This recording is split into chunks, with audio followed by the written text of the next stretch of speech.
Saya bukanlah pakar dalam bidang ini, tetapi yang saya faham dan dapat tahu daripada perbualan, perbincangan rakan-rakan yang ada pengalaman dan beberapa presentation daripada beberapa syarikat yang datang kepada kerajaan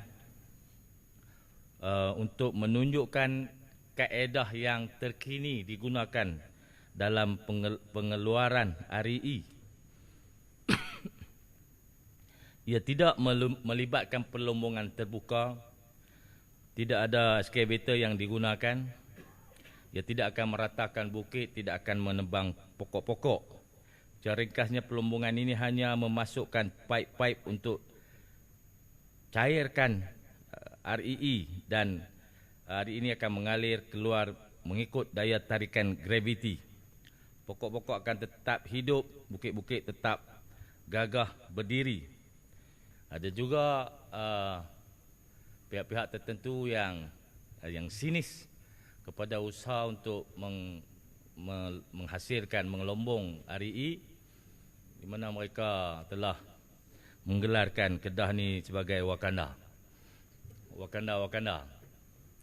Kerana begitu besar deposit yang kita ada dan nilainya yang begitu tinggi, dan antara yang awal menyebutkan tentang REE ini lebih kurang 2 tahun atau 3 tahun yang lepas adalah kami di Kedah ini. Kerana ramai sangat orang yang berkehendak kepada bahan ini, maka saya telah membuka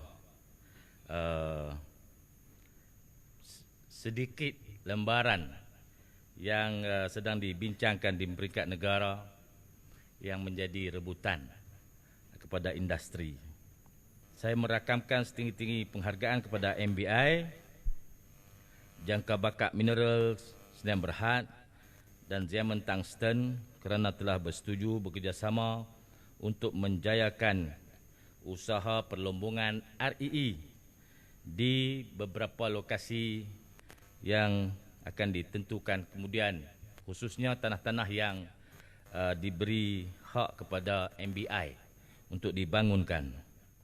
Kepada rakan teknikal dari Xiamen Tungsten, saya ingin menyatakan penghargaan dalam bahasa Mandarin. Betul ke tak tahu? Women Huan Ying Ni Zizi Ni Men. Betul ya? Haji Sobri tak bagi awal ni. Tidak, dah lah khatam tu. Yang bermaksud kami mengalu-alukan anda, terima kasih. Tuan-tuan sekalian, mutakhir ini memang ada isu-isu yang berbangkit kerana REE telah dikeluarkan tanpa kebenaran di beberapa lokasi di negara ini, termasuk satu lokasi di Kedah, dan perkara itu telah ditangani oleh pihak berkuasa. Kita telah membuat rampasan, ambil balik barang kita yang telah diambil.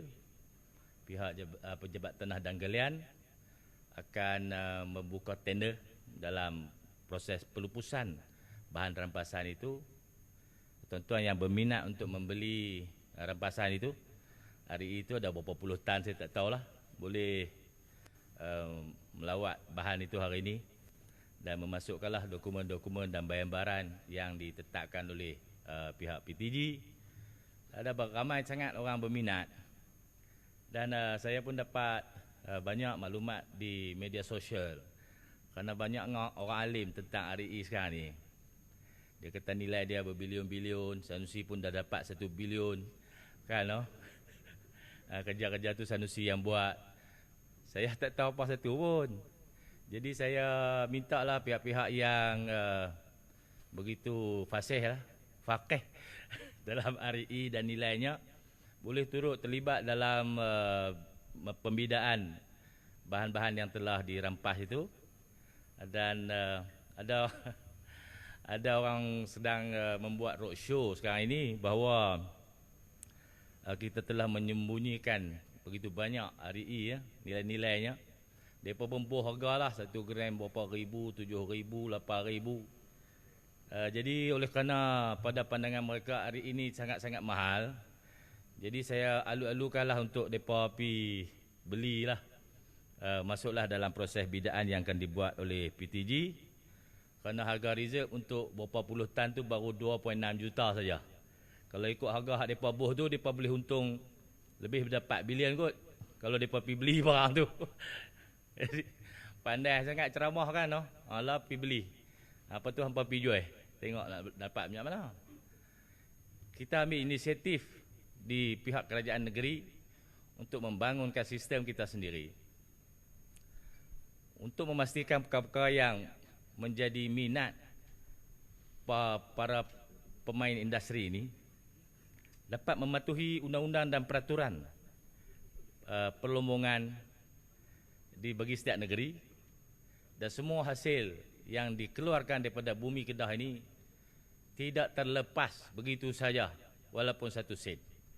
Untuk pastikan kegiatan-kegiatan ini dibuat berdasarkan undang-undang, maka jabatan-jabatan yang ada di Kedah ini, khususnya PTG, Jabatan Alam Sekitar, Jabatan Perhutanan yang begitu banyak tanah-tanah mereka terlibat, maka pakat-pakatlah untuk menguatkuasakan peraturan dan undang-undang berdasarkan tanggungjawab dan fungsi jabatan masing-masing, di samping pihak berkuasa negeri yang akan dari masa ke semasa membuat penilaian dan mengambil langkah-langkah atau pendekatan supaya industri ini tidak menjadi satu kerugian, malah akan menjadi satu kegiatan yang dapat mendatangkan hasil kepada kerajaan. Kalau mari kita bergerak seiring untuk pastikan anugerah daripada Allah SWT daripada perut bumi ini dapat dimanfaatkan sebaik mungkin untuk rakyat di Kedah dan dilakukan dengan proses yang betul, tidak mengabaikan alam sekitar, tidak mengabaikan kehidupan manusia dan haiwan-haiwan di mana kita berada. InsyaAllah semua ini akan diberkati dan dilimpahi nikmat oleh Allah SWT.